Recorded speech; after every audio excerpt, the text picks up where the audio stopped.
Hello everyone, welcome back to my YouTube channel again. So I am Umsuman Sinha and I am uploading videos from class 12 students, 12th standard students, 9th, 10th or lower class students also for helping them. One thing you have to remember that I have made my channel not for any earning or not all of that. Actually, I have want to help in this lockdown period. It is a very difficult period for everyone, not only us. For us, it is also a very difficult period, but not only us. It is difficult also for the students also. So that's why from my side, मेरे side से मैं कोशिश करता हूँ कि जितना भी हो सके मैं हेल्प कर सकूँ मेरे इतने सारे जो स्टूडेंट्स हैं हम लोग के ऑल ओवर इंडिया में। तो इसीलिए मैंने ये कोशिश किया है कि by making a channel that I help those students. So in my previous video I have finished exercise 20a. I think we are doing हम लोग कर रहे थे प्रोडक्ट ऑफ थ्री वेक्टर्स और हम लोग कंप्लीट कर चुके थे। प्रोडक्ट ऑफ थ्री वेक्टर का हम लोग कंप्लीट कर चुके थे।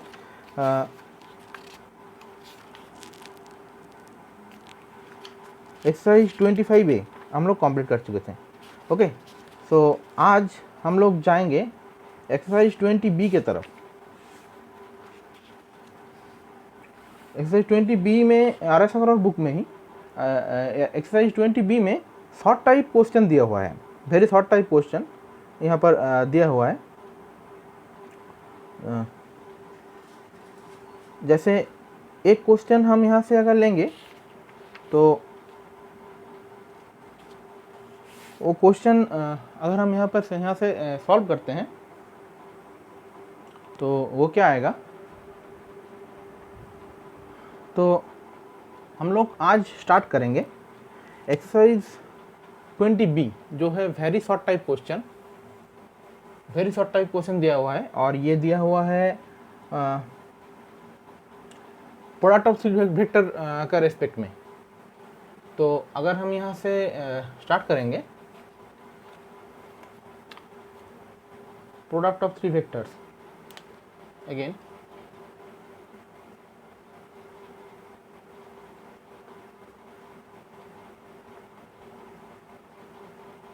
product of three vectors. Okay, and this is class 12 chapter, because I think that class 10-12 is the very main thing of not main thing, class 10 and 12 is the main stage of a student. So that's why in this lockdown process I want to help those students who are suffering in this lockdown during classes or all other thing. Now here the first question that is given, if A and B two vectors are given are two equal vector, then x plus y plus z is equal to.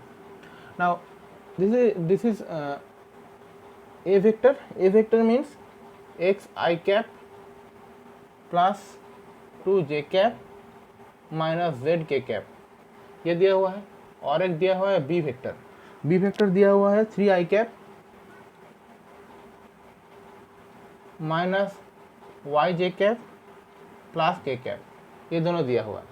ठीक है, तो यहाँ से अगर मुझे a is equal to b दिया हुआ है, a vector is equal to b vector अगर मुझे दिया हुआ है, तो यहाँ से अगर हम वेक्टर का यूनिट वेक्टर का कंपोनेंट अगर हम कंपेयर करते हैं यूनिट वेक्टर का कंपोनेंट, तो यहाँ से क्या आएगा, x इक्वल टू 3 आएगा, this is 2, this is y is equal to क्या आएगा -2, और यहाँ से z इज इक्वल टू आएगा -1, this y is equal to -2 और z इज इक्वल टू आ गया मेरा -1।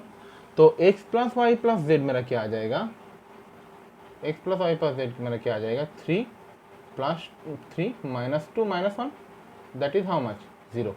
तो x plus y plus z मेरा आ गया 0। सिमिलरली और एक क्वेश्चन दिया हुआ है, this is from CBSE 2014। Next move to another question. I am following 25B I am following. हम 25B से कुछ क्वेश्चन करेंगे, सिलेक्टेड क्वेश्चन, उसके बाद हम चला जाएंगे नेक्स्ट चैप्टर में, नेक्स्ट चैप्टर का इंट्रोडक्शन में। नेक्स्ट चैप्टर यहाँ, इसके बाद ये नेक्स्ट चैप्टर जो है वो हम आपको बताते रहे अभी। नेक्स्ट चैप्टर है fundamental concept of three dimensional geometry, that we have already discussed. Next हम चला जाएंगे उसके बाद स्ट्रेट लाइन में चला जाएंगे, ठीक है। स्ट्रेट लाइन का हम कुछ डिस्कशन करेंगे, only introduction. So next move to another question. Right unit vector in the direction of the sum of the vector, that is also very easy question. Unit vector हम लोग को ए vector दिया हुआ है, ए वेक्टर है मेरा 2i cap plus 2j cap minus 5k cap, ये है ए वेक्टर। और एक वेक्टर हम लेंगे बी वेक्टर मेरा हो गया 2i cap plus j cap minus 7k cap, ये मेरा हो गया क्या बी वेक्टर। तो अगर हम इसको इन दोनों को ऐड करेंगे a प्लस बी, अगर हम ऐड करते हैं तो ये आ गया 4i कैप, ये आ गया 3j कैप और ये आ गया माइनस 12k कैप। तो unit vector along a plus b, unit vector along the direction of a plus b, a plus b के डायरेक्शन में अगर हम यूनिट वेक्टर निकालना चाहते हैं तो वो क्या हो जाएगा a plus b modulus of a plus b vector by mod a plus b, ये हो जाएगा ना। तो a प्लस बी मेरा क्या है यहाँ से 4i cap plus 3j cap minus 12k cap, ये मेरा हो गया a plus B.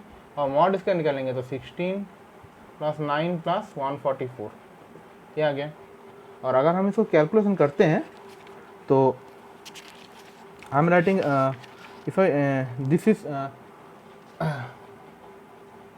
144, this is 4i 144 and this is I think 25, so that means root over 169 means 1 by 13 4i cap plus 3j cap minus 12k cap, understood that? Okay, next move to another question is given here. Find the value of p for which a and b are parallel. Find the value of p for which a and b are parallel. p के value हमको find करना है जिसके लिए a और b मेरा क्या हो जाएगा पैरेलल हो जाएगा।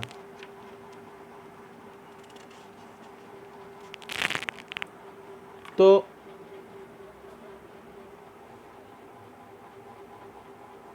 जैसे मेरा यहाँ पर दिया हुआ है, उससे पहले एक क्वेश्चन था find the value of lambda for which a and b are perpendicular. तो परपेंडिकुलर के लिए हम लोग को डॉट प्रोडक्ट 0 लगाना है। अगर जैसे क्वेश्चन नंबर 3 में 3 का सॉल्व हम हिंट दे रहे हैं A plus B, this A if A is perpendicular to B then क्या हो जाता है ए dot B is equal to 0। तो उस डॉट प्रोडक्ट से अगर हम सॉल्व करेंगे तो मेरा लैम्डा का वैल्यू निकल जाएगा। ए का वैल्यू दिया हुआ है, बी का वैल्यू शायद लैम्डा में दिया हुआ है, सॉरी ए का वैल्यू कुछ लैम्डा में दिया हुआ है, बी का वैल्यू ऐसे जनरल फॉर्म में दिया हुआ है, तो उससे हम इजीली सॉल्व कर सकेंगे। तो ये निकल जाएगा। नेक्स्ट हम to question number 4।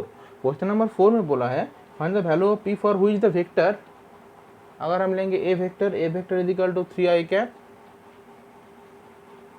Plus 2j cap plus 9k cap, ये वेक्टर ले लिए।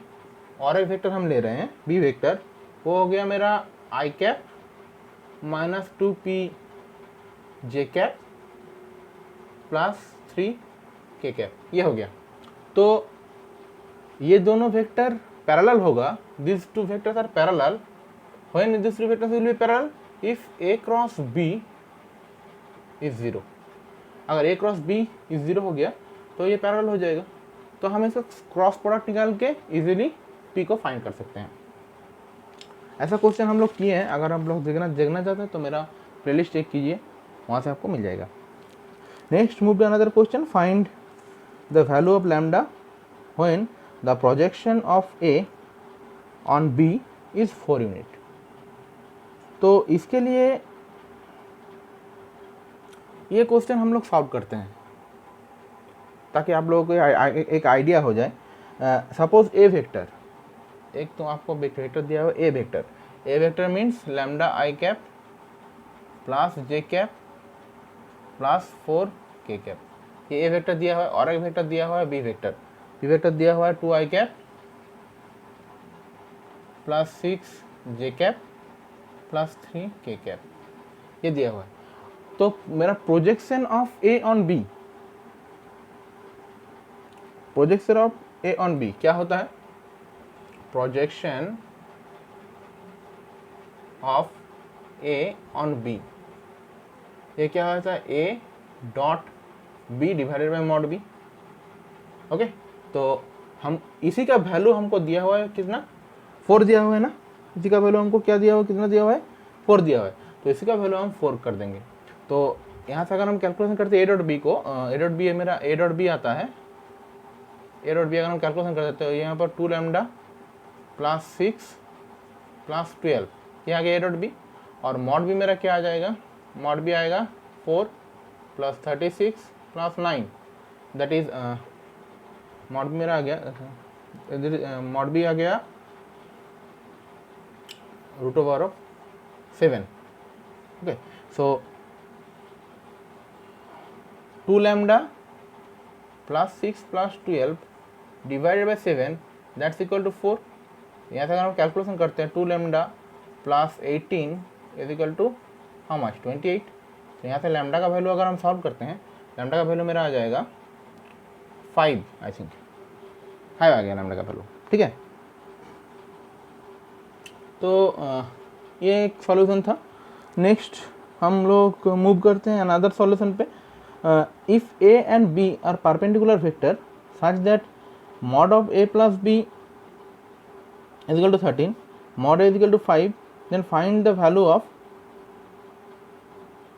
mod b।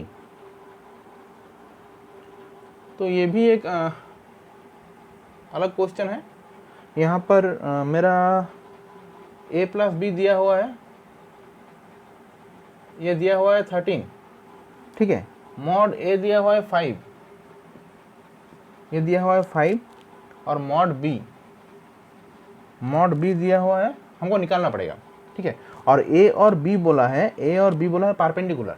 तो अगर ए बी परपेंडिकुलर है तो इसका मतलब क्या हो जाएगा? A dot b product is equal to 0 हो जाएगा। तो यहाँ से अगर हम देखेंगे तो mod of a plus b square करेंगे तो ये आ जाएगा 169।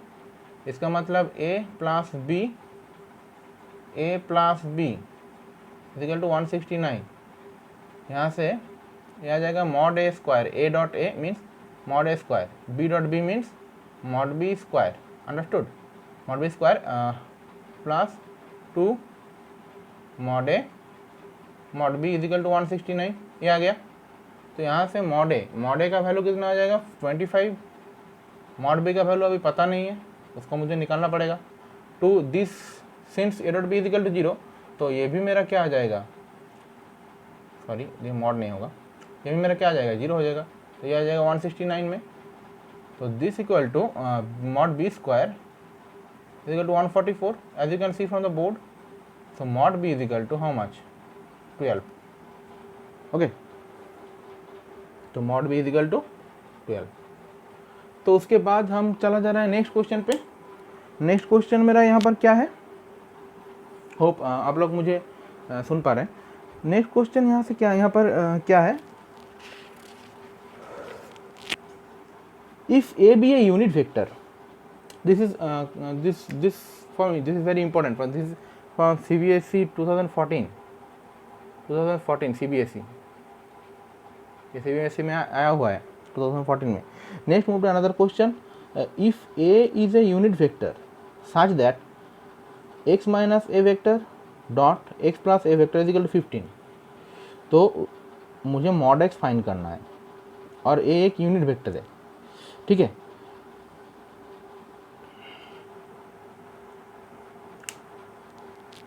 तो अगर a एक यूनिट वेक्टर है तो मॉड a का वैल्यू कितना होगा. हम इरेज नहीं कर रहे हैं, दिस इज क्वेश्चन नंबर 7. हमको दिया हुआ है कि mod a is unit vector, a is unit vector, ये दिया हुआ है. अगर a यूनिट वेक्टर है तो मॉड a कितना होगा, मॉड a होगा मेरा 1 हो जाएगा. अंडरस्टूड. तो अगर मॉड a मेरा 1 हो गया,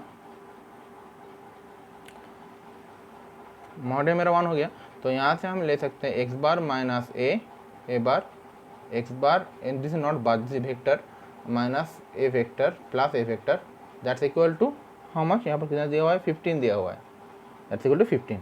तो यहाँ से हम ले सकते हैं a plus b into a minus b, a square minus b square formula. तो ये आ गया मेरा mod x whole square minus mod a whole square. Understood. That's equal to 15. तो यहाँ से मॉड x स्क्वायर हमको निकालना है और मॉड a इसका वैल्यू कितना है, 1 है, क्योंकि मॉड a का वैल्यू 1 है. तो ये आ जाएगा 15. यहाँ से mod x square is equal to 16. यहाँ से mod x is equal to root over of 16, that is how much, 4. तो मॉड x का वैल्यू मेरा आ जाएगा 4. Again there should be a question arise that why I take only plus sign, because this sign is over here, mod sign is over here, so I taken here plus sign only, also for that, right.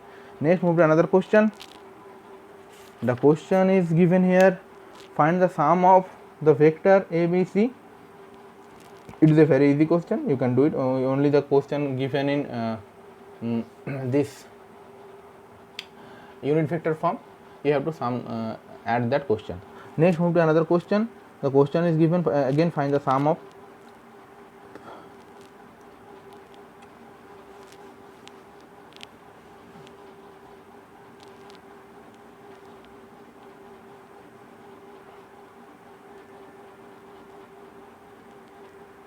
next move to here all the questions are given like that. Next move to another question. Write the angle between two vectors a and b with magnitude root 3 and 2 respectively, having a dot b is equal to root 6. That is also very easy question. That is a dot b is equal to question number 18 is given. A dot b is given. A dot b is equal to what do we know, that a dot b is equal to ab cos theta or mod a mod b cos theta. Understood. Now a dot b means what is given in here. A dot b means root 6 is equal to mod a means root 3 into 2, mod b means 2, that is cos theta. From here we can write that cos theta is equal to root 2 by 2. Okay, that means 1 by root 2. So that means cos pi by 4.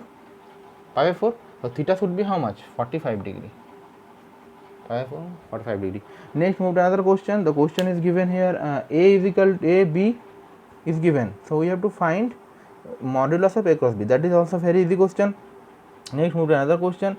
Find the angle between two vector a and b with magnitude 1 and 2 respectively when a cross b is given. Here a dot b is given and there a cross b is given. So you have to find the a cross b. We have to use the formula a cross b, that is a cross b is equal to mod a mod b sin theta. Since the modulus value is given, so the n cap, mod of n cap should be 1, so we eliminate that. Now here this value is given, this value given, this value is given, so we can easily compute out the theta from here. Next move to another question. The question is given here that what conclusion can you draw about the vector a and b when a cross b is equal to 0 and a dot b is equal to 0? So a cross b is equal to 0 means they are parallel, and a dot b is equal to 0 means they are perpendicular.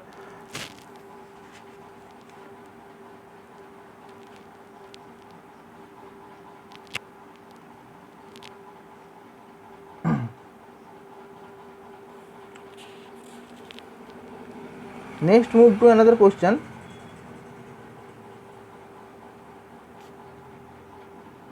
It is a very good question, that if theta be the angle between a and b and mod a dot b is equal to mod a cross b, if so, then what is the value of theta? That's a very interesting question. So for that, we just first erase it.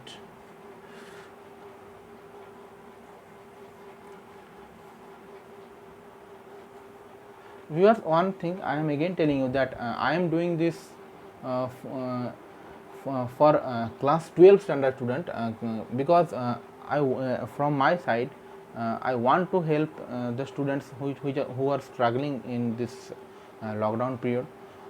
From my side, whatever help I want to provide them, that should be good.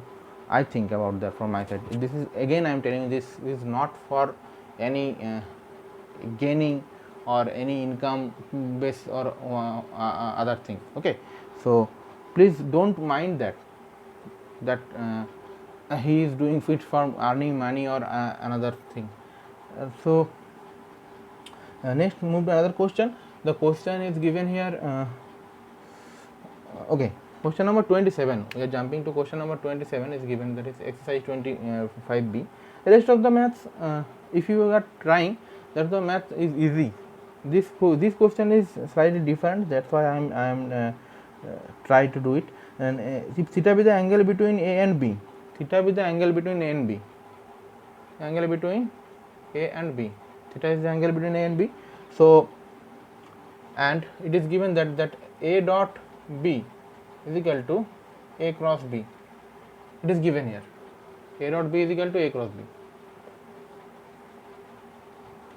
Now, as we know that a dot b is equal to mod a mod b cos theta.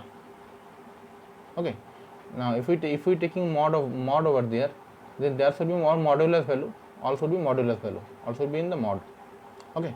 Next, a cross b equal to mod a mod b sin theta. So if we taking modulus value, all should be in between the mod value. Now this equal to this, so we are getting that mod a mod b cos theta is equal to mod a mod b sin theta. Cancellizing it, cos theta equal to sin theta. That means cos theta equal to sin theta, that's equal to cos how much, pi by 2 minus theta. That's equal, so theta should be how much, pi by 4 from here. Theta is pi by 4. So this is the answer for value theta is equal to pi by 4. For value of theta is equal to pi by 4, this should be happened. Understood? Next, move to another question. The question is given here, that if P and Q be the position vector of 2 points P and Q, then find the direction ratios of PQ. So it is a very easy question. The position vectors are given, so we should just subtract that is the points of Q from P, and we are getting the result. Next, 32. If A and B are unit vectors such that A plus B is a unit vector, what is the angle between A and B?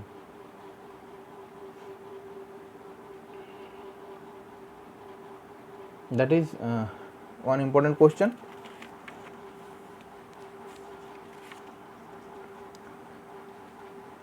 So this is the last question, I think, question number 32. It is given that A and B are unit vector. A and B are unit vector, and A plus B also a unit vector. Understood? So what is the angle between A and B?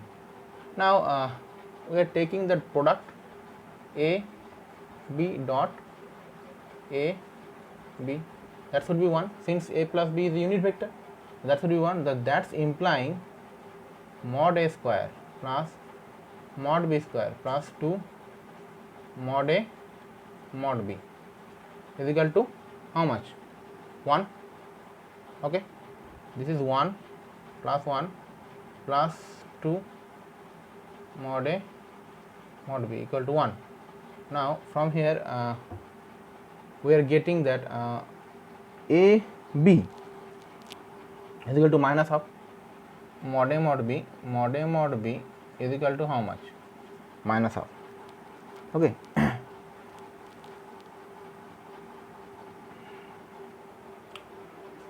Actually this is not mod A mod B, this is A dot B, A dot B, A dot B, A dot B. Understood? So A dot B is equal to minus of, A dot B is equal to minus of. Now that means AB cos theta, AB cos theta is equal to how much? Into minus half. This value is 1, that is cos theta is equal to minus half. Now cos pi by 3, okay, cos pi by 3 value, cos pi by 3, that value is how much? Minus half. Understood? So if we draw the quadrant, okay, and we are measuring the quadrant over here, we are measuring the quadrant, this is quadrant over, this is first, second, third, and this is fourth. We are measuring the quadrant over from here, this is the origin obviously. So if cos pi by 3, the value of cos pi by 3, that pi by 3 means 60 degree, that is lying in the pi by 3 lying in the first quadrant. Okay, so cos this quadrant value, pi by 3 value, that is half. Okay, so obviously for getting the negative value, we have to subtract this pi by 3 from pi. Okay, we have to subtract this pi by 3 value from pi. This is pi, this is pi means 180 degree, pi means total 180 degree. Since it is half, cos pi by 3 is half for cos. Now for getting minus half, we should subtract this pi by 3 from pi, that is pi minus pi by 3, that's equal to how much? 2 pi by 3. Okay, so the cos 2 pi by 3 value is minus half. If you want to know that how this cos 2 pi by 3 is minus half, I will explain you in my another video.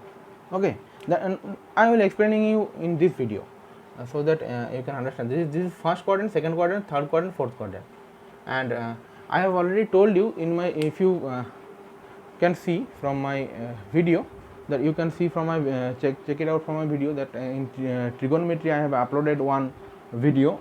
In that question I have already told that this is all positive, sine positive, tan positive, cos positive. Okay, now cos 2 pi by 3 means cos 2 pi by 3 means cos 270 means 3 into 90 plus 0. Sorry,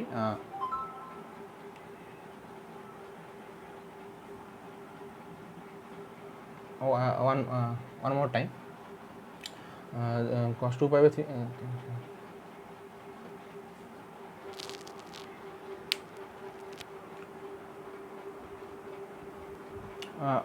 viewers, let us check it here that cos pi is equal to half, so that is cos pi by 3 is equal to half. So for minus half we are measuring plus half over this side. This is the plus half, this cos theta is lying over there. Now to measuring minus half, we are also measure the angle over here, that is from the opposite side. So that means this total angle this total angle, then that total angle should be not 2 pi by 3, 2 pi minus pi by 3. Understood that? That is 5 pi by 3, cos 5 pi by 3. Understood that? So now how this cos 5 pi by 3 is equal to minus half comes? Okay, that is cos pi by cos theta, the theta is equal to 5 pi by 3. That will be the answer, not 2 pi by 3. Now how this comes? Cos 5 pi by 3 is equal to cos 300 degree. Okay, cos 300 degree, that's equal to cos 3 into 90 plus 30. Okay, now from here we are getting that all sin tan, since 3 is multiplied to 3 multiply किया हुआ है cos 90 से, तो 3 multiply करने के लिए यहाँ पर cos चेंज करके साइन में आ गया, ठीक है। और 3 अगर हम 90 पूरा घूम जाएंगे, 1 2 3, 3 अगर हम ये 90 पूरा घूम जाएंगे तो ये जिस क्वाड्रेंट में आ गया, ये क्वाड्रेंट हो गया मेरा tan का क्वाड्रेंट, तो इसीलिए उसमें इसका आगे नेगेटिव चढ़ गया। और यहाँ पर 30 डिग्री था, 30 डिग्री आ गया, तो माइनस साइन 30 मतलब कितना है, माइनस हाफ, तो इसीलिए cos 5 pi by 3 is equal to minus half. तो ये थीटा शुड भी मेरा हो जाएगा 5 pi by 3। Okay, 5 pi by 3 should be my answer. तो ये लास्ट क्वेश्चन था। तो इसके बाद हम क्विकली मूव कर रहे हैं। उसके बाद फिर से ऑब्जेक्टिव क्वेश्चन दिया हुआ है वेक्टर में, बहुत सारा ऑब्जेक्टिव क्वेश्चन है RS अग्रवाल मैथमेटिक्स बुक में, आप वो करिए, सॉल्व करिए। आपको अगर कुछ प्रॉब्लम हुआ तो मेरे डिस्क्रिप्शन बॉक्स में, मेरे कमेंट बॉक्स में मुझे बताइए, और मैं आपको डेफिनेटली हेल्प करने की कोशिश करूँगा मेरे तरफ से। उसके बाद हम चला जा रहे हैं इंट्रोडक्शन में ऑफ, किसका introduction, straight line in space. Straight line का इंट्रोडक्शन में हम चला जा रहे हैं। आज हम सिर्फ स्ट्रेट लाइन का इंट्रोडक्शन करेंगे। ओके,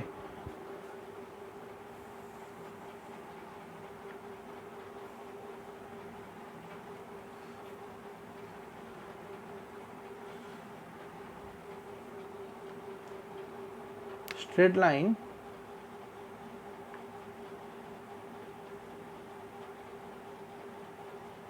लाइन इन स्पेस, जैसे ई हो गया। तो यहाँ से हम पहले देखेंगे स्ट्रेट लाइन का, यहाँ बुक में दिया हुआ है वेक्टर फॉर्म, स्ट्रेट लाइन का वेक्टर फॉर्म दिया हुआ है। तो वेक्टर फॉर्म में क्या दिया हुआ है, A vector equation of a straight line passing through a given point whose position vector is R vector और r1 वेक्टर, ठीक है, और which is parallel to a given vector m, ये पैरेलल, और वो पैरेलल है r1 and parallel to a given vector m vector, वो parallel होगा a given vector m vector. तो उसका इक्वेशन आ जाएगा, the equation is r vector is equal to r1 vector plus lambda into m vector. Okay, जैसे lambda एक scalar vector, scalar है, यहाँ पर लैम्डा क्या है मेरा, एक स्केलर, ठीक है।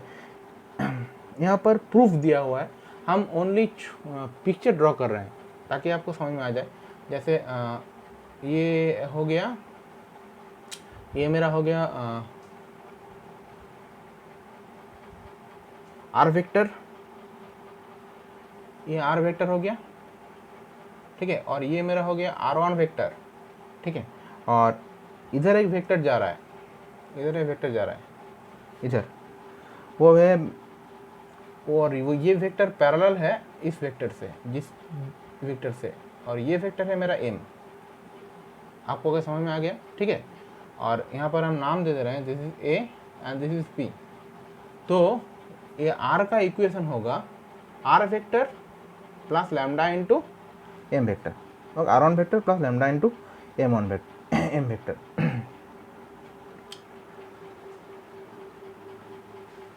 नेक्स्ट वन कॉरोलरी है यहाँ पर, the vector equation of a straight line passing through the origin.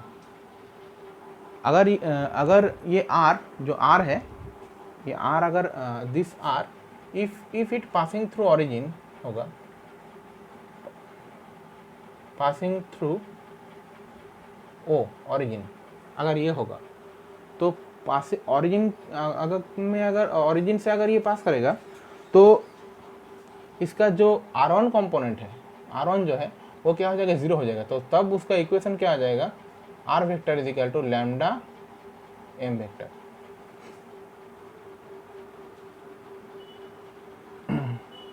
So this is the vector form of straight line in space। और यहाँ पर एक नोट नहीं, यहाँ पर एक दिया हुआ है कि equation of a line passing through a given point and parallel to a given vector, passing through a given point and parallel to a given vector. जो हम निकाले हैं ये है equation of a straight line, equation of a straight line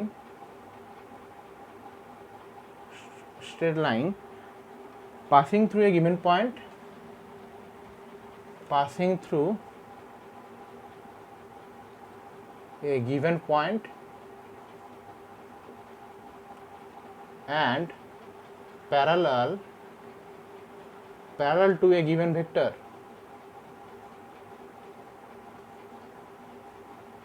and to a given vector। तो ये मेरा आ गया। उसके बाद तो ये वेक्टर फॉर्म आ गया, वेक्टर फॉर्म हम पहले ही डिस्कस कर लिए हैं। अब आ गया कार्टेशियन फॉर्म। कार्टेशियन फॉर्म आते हैं।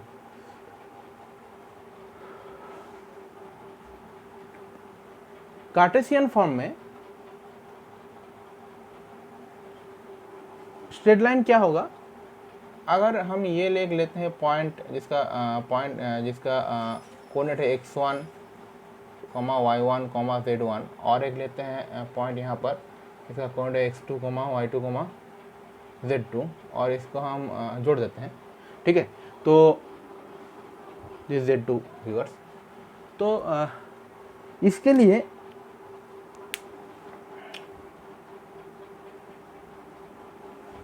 ये जो स्ट्रेट लाइन है, जो straight line both going through both this points, इसके लिए हमको इस स्ट्रेट लाइन का direction ratio, not direction cosine, direction ratio जानना बहुत ज़रूरी है।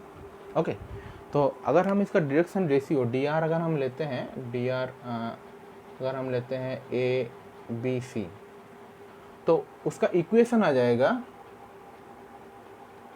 इक्वेशन क्या आएगा, x minus, sorry, this is normal line which is passing through x1, y1, z1 and whose direction ratio ABC। हम वो बाद में आते हैं, वो दूसरा केस हो गया, जैसे जो हम पहले स्टार्ट किए थे वो दूसरा केस हो गया। This is the preliminary case that equation of straight line passing through x1, y1, z1 and whose direction ratio is ABC।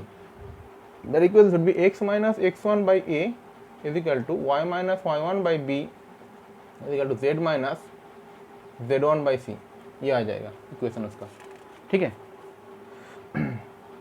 Similarly हम ड्रॉ करेंगे, ड्रॉ मतलब ये मेरा r वेक्टर आ गया, और ये a पॉइंट मेरा हो गया x1 y1 z1, x1 y1 z1, और ये p पॉइंट का हम ले लिए x y z, ये ले लिए, ठीक है।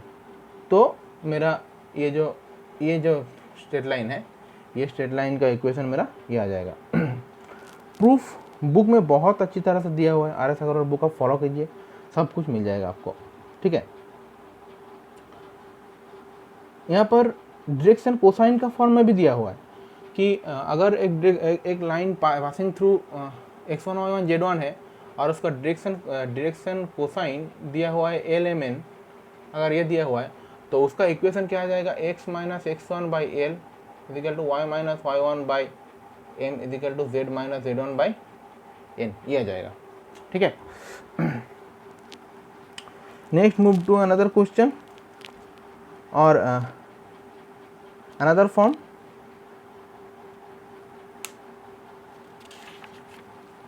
that is the vector form, okay। तो विदाउट डिलेइंग हम देर नहीं कर रहे हैं,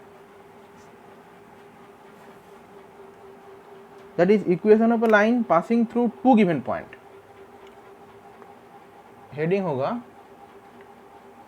equation of a line passing which is passing through two given point, and that given points are what, x1 y1 z1 and x2 y2 z2, ठीक है। that is in Cartesian form. I am doing the two form are there, one is vector form, I am writing here a vector form और Cartesian form हम इधर लिखेंगे, ठीक है। Drawing वही होगा, ड्राइंग हम यहाँ पर कर रहे हैं, बीच में ड्राइंग क्या होगा, जैसे ये ओरिजिन है, ये यहाँ पर भी ओरिजिन था, तो ड्राइंग इसका और ऐसा ही होगा कि ऐसा हम और इसको हम ओरिजिन ले लिए और ये एक वेक्टर आ गया, ये मेरा r1 वेक्टर आ गया, ये वेक्टर फॉर्म में हम कर रहे हैं, ठीक है। ये मेरा r vector, this is r2 vector, this is r1 vector, ठीक है, r1 वेक्टर, और ये हम ले लिए a b p, this is L. So the equation of straight line passing through two points whose position vector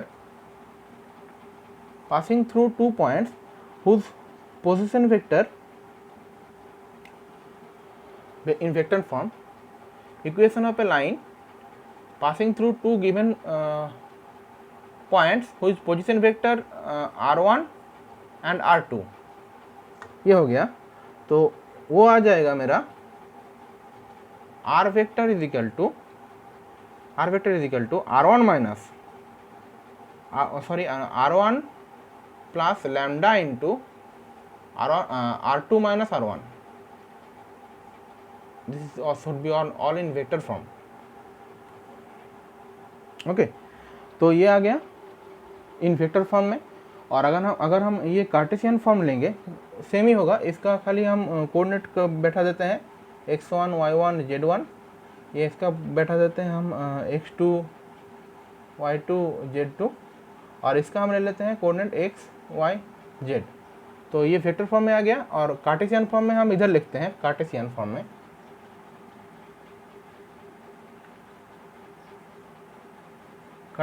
अगर हम इधर लिखते हैं तो कार्टेशियन फॉर्म में आ जाएगा x minus x1 by x1 minus x2 is equal to y minus y1 by y1 minus y2 is equal to z minus z1 by z1 minus z2, और x minus x1 by x2 minus x1 is equal to y minus y1 by y2 minus y1 is equal to z minus z1 by z2 minus z1,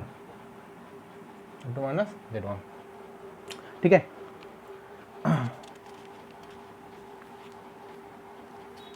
इसका भी proof बहुत ही अच्छी तरह से दिया हुआ है बुक में, RS अग्रवाल मैथमेटिक्स बुक में, तो आप ज़रूर उसके साथ जाइए। ये सिर्फ ये अगर वेक्टर है तो हमको ये वेक्टर साइन भी देना पड़ेगा, और ये कहाँ से जा रहा है, ऑरिजिन से, तो ऑरिजिन भी हमको यहाँ से करना पड़ेगा। तो this are the introduction of straight line in space, okay। Now here are some summaries given, I am showing you from the book, that the summary is also given here. This is the summary. Hope you can see it. This is the summary. So go through this summary also, so that you have to do the question from this chapter. So that's it for introduction of straight line in space. In my next video, I will meet with some solutions regarding straight line chapter. Okay, that in three-dimensional geometry. So that's it for in this video. Please stay with me, and please do subscribe my channel, share it if you like this video, and comment if you like or dislike whatever, and comment me in my comment box that which type of video you want related to mathematics. Okay, related to mathematics, I will try to provide. मैं कोशिश करूँगा मेरे तरफ से वो उस type का video आपको प्रोवाइड करने के लिए 100% कोशिश करूँगा। ठीक है, तो मेरे साथ रहिए, मेरे चैनल को सब्सक्राइब कीजिए और घर में रहिए, सेफ रहिए। Thank you.